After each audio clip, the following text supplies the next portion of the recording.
કેવું કામ? કોઈ પણ ઘરનું કે પછી જો બાબાનું આમના પ્રેગ્નન્સી રહે ને વહુનો તો 2 વખતે મિસ થયું તો ડૉક્ટરને બતાવ્યું તો રિપોર્ટો કમ્પ્લીટ આવે છે બંનેના. તમારું રહેવાનું અંબાજીનું કે વતન જ પાટણ છે વર્ષો? તો જૂનું ઘર ક્યાં છે તમારું? નાગર હા એમ. સારી વાત. જો તકલીફ તમે જે કીધી ને એ થોડી મને વ્યાજબી લાગી કે છોકરાની વહુને પ્રેગ્નન્સી હતી નથી મિસકેરેજ થઈ જાય છે તો એ થોડું આપણે દેવગતિ. બીજું ધંધો વસ્તુ તો જેવું મહેનત ને ફળ નહીં, એ તો નહીં, ધંધા માટેનું તો નથી. હા. ધંધો તો કંઈ પણ નહીં કર્યું. કારણ કે અત્યારે હરિભાઈના ધંધા બધા થઈ ગયા. કોઈ બી તમે 10 રૂપિયા વસ્તુ આવતું બીજો 5 રૂપિયા આપો. ના, ધંધો તો કરતા નથી. બરાબર. એટલે આપણે જે જોવું છે ને કે ભાઈ આ તકલીફ મને દેખાય તમે જે વાત કરી ને હા, ઘરનું તો એ દેવગતિની તકલીફ થોડી મને લાગે કે ચલો એ વિચારે છે એ વસ્તુ છે કે ચલો એકવાર બનાવું 2 વાર તો ના બનવું પણ કંઈ વાંધો નહીં ભાઈ. હવે જો અમુક વસ્તુ કર્મ પણ દુઃખ લખાયેલો હોય કે જે આપણે ભોગવવું જ પડે. ભુવા જોડે જઈએ કે ના જઈએ, સાચી વાત. કારણ કે એ કર્મનો સિદ્ધાંત છે. ભગવાન રામને 14 વર્ષ વનવાસ નહોતો ભોગવવો પડે. આપણે તો મનુષ્ય છીએ. સાચી વાત. ભગવાને એવું ના કીધું મને 14 વર્ષ છે વનવાસ આવે કોઈ ભુવા જોડે ના ગયા. એમને સહન કરીને 14 વર્ષ કાઢી દીધા એમ. અને પછી એમને જે 14 વર્ષ સહન કર્યું તો છેલ્લે એમને રાજપાટ મળ્યું. એમ આપણે કોઈ પણ દુઃખનો સામનો કરો, સહન કરતા શીખો. ભગવાન દરેક સમય એક જેવો રાખતો નરે. કોઈ પણ દુઃખમાં કદી હિંમત નહીં હારવી. જો હારી ગયા તો દુઃખ તમારા ઉપર હાવી થઈ જશે. કે દુઃખમાં તમે હારી જાઓ પેલું કેમ દુશ્મન છે આપણો તો તમે પાછા પડશે હાથ જોડ્યા એટલે તમે રોજ કોઈ ઝઘડો કરો તમારા જોડે આવશે. પણ તમે હવે લાગેલીનો સામનો કરશો તો એ પાછો પડશે કે આ મારા જેવો.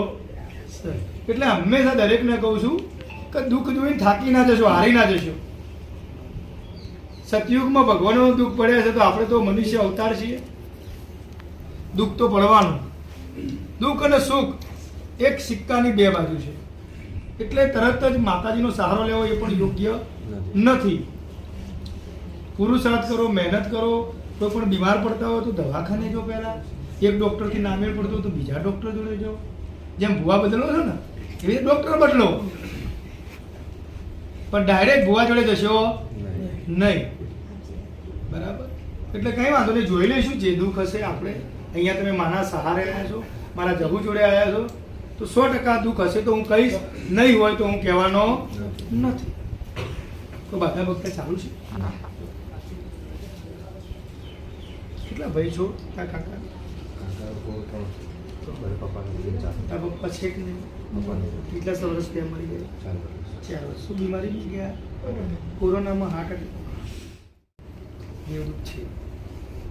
પણ હું દુનિયાનું દેવદૂત ગાડું માતા અમને જેટલું બતાવે એટલું બોલાય, અમારાથી વધારે બોલાય.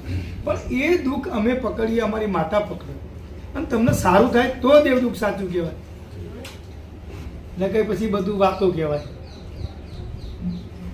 આજે તમે માતા જહુ જોડે આવ્યા છો કે શા માટે? દુઃખ મટાડવા માટે. દેવ દેવની વાત વાપરો, મોણો મોણોની વાત વાપરો. તો દુનિયાનો વકો હોય, શક્તિ દરેક જગ્યાએ એક જ છે. અમારા જેવા ભુવાજી ખાલી અલગ અલગ બેઠા હશે બધી જગ્યાએ, પણ શક્તિ તો એક જ છે. હું તો કહું દુનિયાના ભુવા જોડે તમે જો પણ એક જ શ્રદ્ધા રાખો સાહેબ. આ તો અઠવાડિયે મારું ના થયું એટલે બીજી જગ્યાએ પણ એક જ મારે તો તું તારે જ હતું. કોઈ પણ વસ્તુ તરત ના મળે. ડૉક્ટર પણ 6 મહિના 12 મહિના તમને દવાનો કોર્સ આપો સાહેબ. તમે તો અઠવાડિયે મારું ના થાય બીજો ભૂવો, બીજો પછી બીજા 10 દાડા હાલ્યા, એથી ના મળ્યું તો ત્રીજા ભુવા જોડે, તો તમારો કેસ આખો ચૂન થઈ જાય. તમે ડૉક્ટરો ચેન્જ કરો એટલે શું થાય? તમને ગોળીઓની આડઅસર, દરેક વસ્તુ ડૉક્ટર અલગ અલગ કહેતો હોય. પેલા પેટમાં બીમારી પકડી હોય, પેલા બીજી બીમારી લોહીની બીમારી પકડી હોય, કોઈ મગજની બીમારી પકડી હોય, કોઈ વતેડાની પકડી. પેટમાં ઘણા બધા ભાગ આવે. એટલે મારું તમને એવું કહેવું છે કે કોઈ પણ જગ્યાએ દરેક જગ્યાએ રિપોર્ટ અલગ આવવાના. ડૉક્ટર જોડે જશો તો પણ અલગ રિપોર્ટ આવશે, ભુવાજી જોડે જશો તો પણ રિપોર્ટ અલગ આવશે. એના કરતાં એક જ જગ્યાએ જઈએ તો એક જ રિપોર્ટ આવે તો ત્યાં આપણું નિદાન. એમ ભુવાજીમાં તમે હું કહું છું કે દરેક જગ્યાએ અમારા જે ભુવાજી ખાલી અલગ હશે, માતા તો દરેક જોડે એક જ હશે. એટલે મહેરબાની કરીને જે પણ જગ્યાએ જો એમની શ્રદ્ધા પકડી રાખો.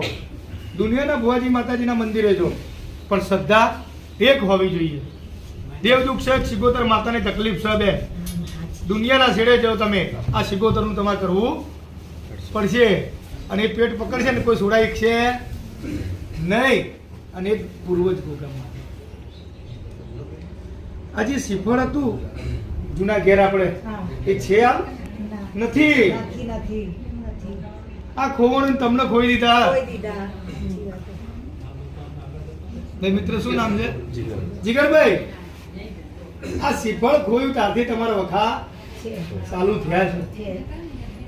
તો આ શ્રીફળ સિગોતર માતાને આપણે આજીજી કરીએ કે માં સિગોતર, કે માં સિગોતર તું સાચી હોય, આ તારું શ્રીફળ ચો નાખ્યા અમને ખબર નથી, ચો ખોવાઈ ગઈ અમને ખબર, કયા ભાઈએ નાખ્યું એ પણ ખબર. પણ માં આજ અમે દુઃખમાં પીડાઈએ છીએ અને તું અમારો હાથ પકડ, જેનું કોઈ નહીં એનો ઉપર વાળો, એમ તું અમારી છે અને તું અમારો હાથ પકડ. તો જેથી કરી તું કેમ અમે કરશું. દુનિયાના ભુવાજી જોડે જો પણ આપણે રિઝલ્ટ મળે તો જ સાચું માનવાનું. હું હોઉં તો કામ થાય તો જ ના થઈ જાય. કેમ નહોતા તમારો વિડિયો જોઈને અમે 8 વાગે નાઈ બેઠા. ભુવાજી એક નોકરી કરે છે, દરેકને નોકરી ધંધો તો કરવો જોઈએ. હું સોમથી શનિ નોકરી કરું છું અને એક જ રવિવારે જ હું હાજર હોઉં છું મંદિરે. એટલે મહેરબાની કરી કોઈ પણ વ્યક્તિ આવું તો રવિવારે 12 વાગે આવું. 12 વાગ્યા પહેલા કોઈએ આવું નહીં. કારણ કે મારે નોકરીમાંથી એક રજા મળતી હોય તો ઘરના સામાજિક થોડા કામ હોય પતાવવા પડે અને પછી હું 12 વાગે મંદિરે આવું છું. એટલે દરેકને કહું છું, વિનંતી છે, દૂરના માણસો તો લગભગ હું એવું કહું છું કે તમે આવશો નહીં. યુટ્યુબ યા ઇન્સ્ટાગ્રામમાં વિડીયો જોઈ માતાજીનું સ્મરણ કરો અને ત્યાં કામ તમારું થોડું ઘણું સારું થાય તો જ મારા મંદિરે આવશો, નકા આવશો નહીં. કે મારી આટલે જતે આ માણસો ભૂલા પડ્યા અને તારું દુઃખ છે, તારા હંગાત શું છે મને ખબર નહીં હાલ, પણ તું કેમ કરીશું. અને વ્યસન ના કરતા દેરાને વ્યસન ગમતું નથી. હું તમે આ તો વાત કરું છું બેન, યુવાની છે, મિત્ર વર્તુળ એવું મરી જાય, કયો સમય શું કરાવે એ કોઈને ખબર નથી. મારા જોડે એવા પણ કેસ છે કે પોતાના મા બાપ એવું કે મારો છોકરો જગત ખાતો નથી, ત્યારે માતા એવું કે ભાઈ આ જગ્યાએ તું બેઠો તો કે હોવા પીધું તું કે હોવા. સાચી વાત છે. પાછું એટલે મહેરબાની કરી હું તો એવું જ કહું છું કે જે ઘરમાં વ્યસન હશે એ દેવદુખ કદી મટવાનું નથી. અને જે ઘરમાંથી વ્યસન દૂર થઈ ગયું ને એટલે કોઈ ભુવાજી માતાજી જોડે જવાની જરૂર નથી. એ દેવદુખ મટી જ ગયું. સમજો, મોટું મોટું દુઃખ વ્યસન. આજ જો કદાચ તારી સિગોતરને મારે જવું ને ઓળખાણ થઈ ગઈ છે અને આજ વધાવો તારી માતાએ મને આલ્યો છે તો 100% આ વધાવો એ માતા ગણશે કે આ મારા હાથમાં દોણા કેટલા છે. આપણે હાથ છે બે હાથ જો બેન દુઃખ સાચું માતાએ મારી કલમ ગણી છે. આજે જેનો કોઈનો આધાર ના હોય એનો ઉપરવાળો આધાર બને છે. તો મા ભગવતી અમે મજૂરી ધંધો માગવા આવ્યા છીએ, સારી સુખ થાય એ માગવા આવ્યા છીએ, રૂપિયા માગવા આવ્યા નથી. માતા તો ભુવાજીને પણ રૂપિયા આપતા નથી, એમને પણ નોકરી જવું પડે છે. આપણે લોકોના ગળા કરવાના નથી એટલે નોકરી મારે પણ જવું પડે. આ તો એક તમારા જેવાના ભાવથી બેસું ને કે મને આમાં કોઈ રસ નથી. પણ આજ માતા હું એવું કહું છું કે તમને હું 51 દાડાની બીટ મારું છું, 51 દિવસ. અને 51 દિવસની અંદર તમારા ઘેર અજવાળું થાય સાહેબ. 15 દિવસે એક રવિવારે અહીંયા દર્શન કરવા માના આવજો, જેથી કરી હું તમને બેન મને યાદ રહે. તમે આવતા જતા હશો તો હું તમને પૂછીશ કેવું રહે કેવું છે. તમારા સમાચાર લેવા માટે બોલાવું છું, બીજું અહીંયા કોઈ ભાવ નથી. પણ આને કમરવાનું છે મને નંબા આપવું એટલે મારે 51 દિવસ તમને આપું છું. 51 દિવસ મારી જહુની 2 અગરબત્તી બાયણા બહાર કરજો અને હોજે કૂતરાને રોટલી નાખજો. તમારું બેડો પાર હું જહુ કરે ને